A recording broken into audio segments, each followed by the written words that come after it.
Viewers, আসসালামু আলাইকুম।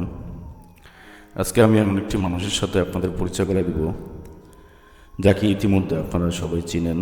হ্যাঁ বন্ধুরা, তিনি আর কেউ না, তিনি হলেন বর্তমান বাংলাদেশ সরকারের প্রধান উপদেষ্টা ডক্টর মোহাম্মদ ইউনূস।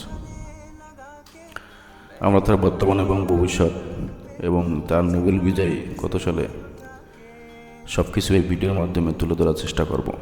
চলুন সবাই ভিডিওটি না টেনে দেখেন।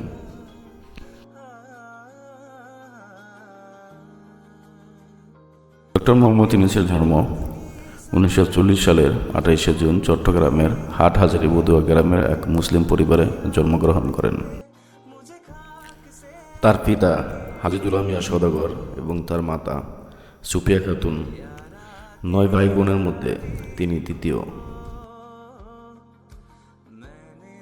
ডক্টর ইউনূসের একাডেমিক ক্যারিয়ার 1961 থেকে 1965 সাল পর্যন্ত চট্টগ্রাম বিশ্ববিদ্যালয়ের অর্থনীতি পড়ানোর পর ইউনূস ফুলব্রাইট বৃত্তি লাভ করেন। তিনি 1965 থেকে 1972 সাল পর্যন্ত ভান্ডারবিল্ট বিশ্ববিদ্যালয়ে অধ্যয়ন ও অধ্যাপনা করেন এবং পিএইচডি অর্জন করেন 1969 সালে অর্থনীতিতে এবং 1972 সালে অর্থনীতি বিভাগের প্রধান হিসাবে চট্টগ্রাম বিশ্ববিদ্যালয়ে ফিরে আসেন এবং 1974 সালে বাংলাদেশ দুর্ভিক্ষের কারণে দারিদ্র্যের অর্থনৈতিক দিকগুলি অধ্যয়ন শুরু করেন। ডক্টর মোহাম্মদ ইউনূস প্রথম বাংলাদেশি যিনি নোবেল পুরস্কার পান। তিনি 1983 সালে গ্রামীণ ব্যাংক প্রতিষ্ঠা করেন। বাংলাদেশ সহ বিশ্বের বিভিন্ন দেশে দারিদ্র্য বিমোচনের জন্য গুরুত্বপূর্ণ ভূমিকা পালন করেন।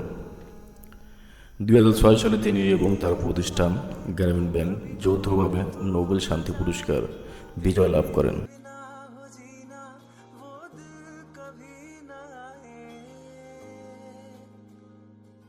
বর্তমানে ডক্টর মোহাম্মদ ইউনূস বাংলাদেশের অন্তর্বর্তী সরকারের প্রধান উপদেষ্টা। 2024 সালে ছাত্র আন্দোলনের চাপে পড়ে 5ই আগস্ট দেশ ছাড়েন শেখ হাসিনা। ছাত্র সমন্বয়কদের মতামতে ডক্টর মোহাম্মদ ইউনূসকে বেছে নেন। তিনি এখন বাংলাদেশের রাষ্ট্রনায়ক। বাংলাদেশের লাখো জনতা তার দিকে চেয়ে আছে বাংলাদেশকে সংস্কার এবং দারিদ্র্য মুক্তি করে বিশ্বের উন্নত দেশের কাতারে নিয়ে যাওয়ার জন্য। বন্ধুরা, আজকের ভিডিও এখানেই শেষ। আবার দেখা হবে নতুন কিছু নিয়ে। সবাই সুস্থ থাকুন, ভালো থাকুন। খোদা হাফেজ।